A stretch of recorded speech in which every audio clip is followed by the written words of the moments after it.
Friends नमस्कार आपण मानक मोर चैनल इंडियन फ्लेवर को बहुत बहुत स्वागत जनाऊँगी।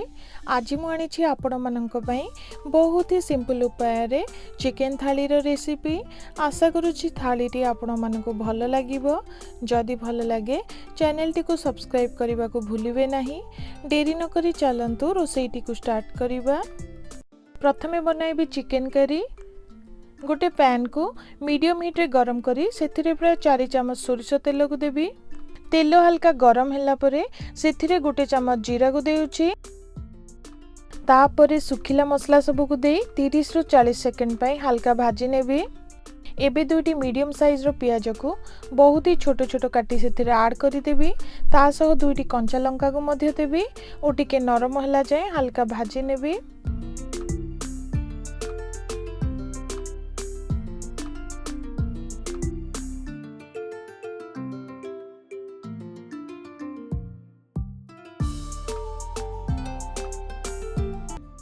दुई रु 3 मिनिट भाजिबा परे पियाज हल्का नरम होई आसिलानी। एबे सेथिरे प्राय 4 चम्मच अदा रसुन पेस्ट को देबी ओ तार गंध गला जाए 2 रु 3 मिनिट पई भाजी नेबी।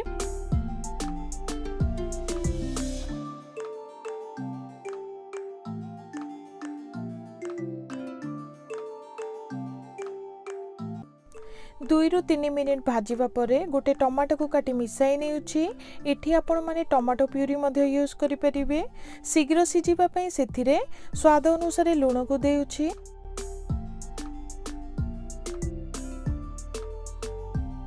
मसला सब को मध्य ऐड करि नेबी। एबे भलो भाबरे मिसाई कवर करि देबी ओ 3 रु 4 मिनिट पई मीडियम हीट रे कसी नेबी।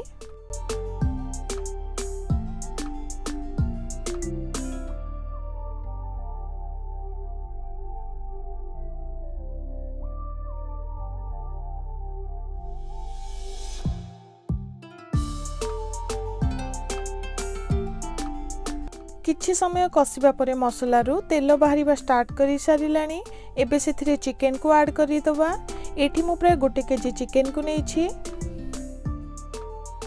चिकन टी को मसला सह भल भाबरे मिसाई नेबी और कवर करि दे 10 मिनिट पई कसी नेबी जहा द्वारा भल भाबरे चिकन टी मसला सह मिसी जिवो।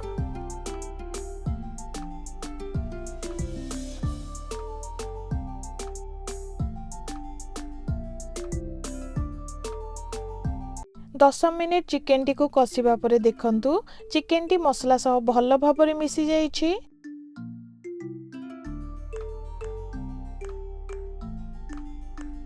एबे सेथिरे प्राय 1 ग्लास गरम पानी को देउछि।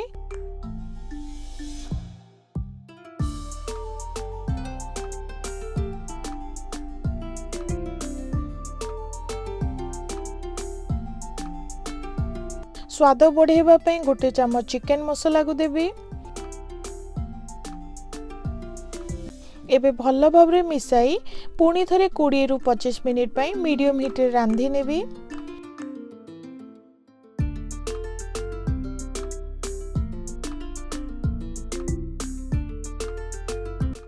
कोड़ी रु 25 मिनिट रांधिबा परे चिकन टी भल भाबरे सिजी जाइछि। चिकन करी टी हमर रेडी होई गला।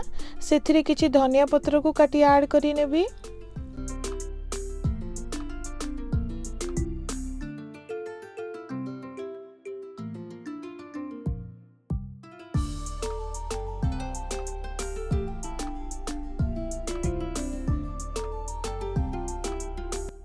नेक्स्ट करिबा मसला भात। प्रथमे गोटे कड़ाई रे किछि तेल को गरम करी सेथिरे सुखिला मसला सब को नेबी और हल्का भाजी नेबी। एबे सेथिरे 2टी सुखिला लंका 4टी कंचा लंका को काटी ऐड करि नेबी।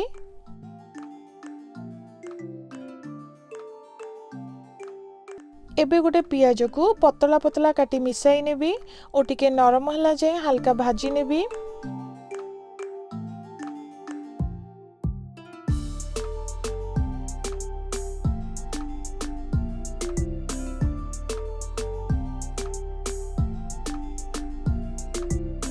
किछि समय भाजिबा परे पियाज हल्का नरम होई आसिलानी।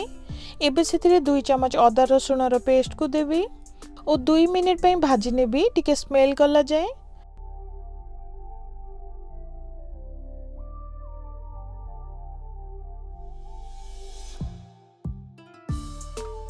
2 मिनिट भाजिबा परे गोटे ग्लास अरुआ चाउल को भल भाबरे धोई सेथिरे मिसाई नेउछि।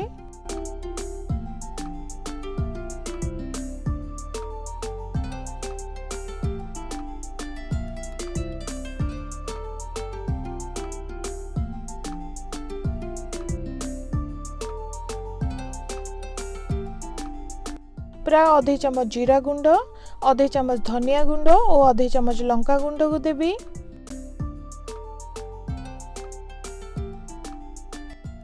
एठी मु गोटे चम्मच गरम मसला को देउछि जहा द्वारा भातटीर टेस्ट बहुत ही भल आसीबो।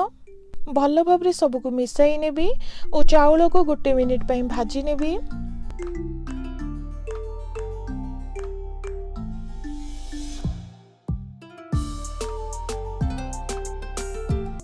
गोटे मिनिट भाजिबा परे प्राय 3 ग्लास पानी को देउछि। ठंडा पानी द्वारा भातटी टिके अठालिया होई जिवो, सेथि पई एठी मु गरम पानी को यूज करिछि। स्वाद अनुसार लूण को देबी और कवर कर दे 15-20 मिनिट पई रांधि नेबी।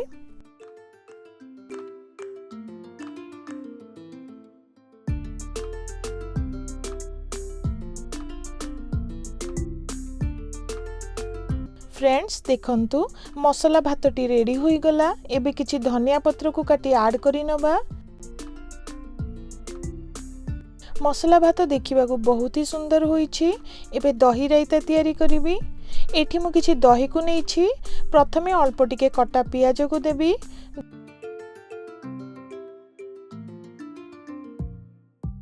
दुईटी लंका को काटी ऐड करि नेबी। अल्प टिके धनिया पत्र को काटी ऐड करि नेबी। स्वाद अनुसार सेथिरे लूण को देई भल भाबरे सबको मिसाई नेबी।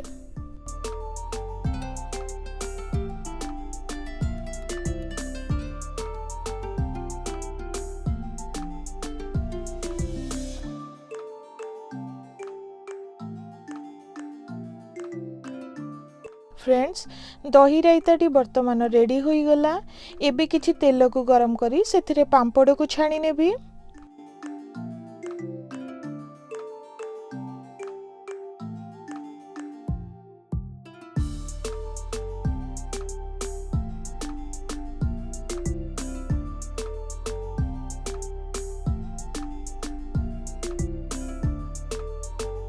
पांपड़ को छाणी नेछि। एबे थाली रे रोसई सबको बाढ़ी नेबी।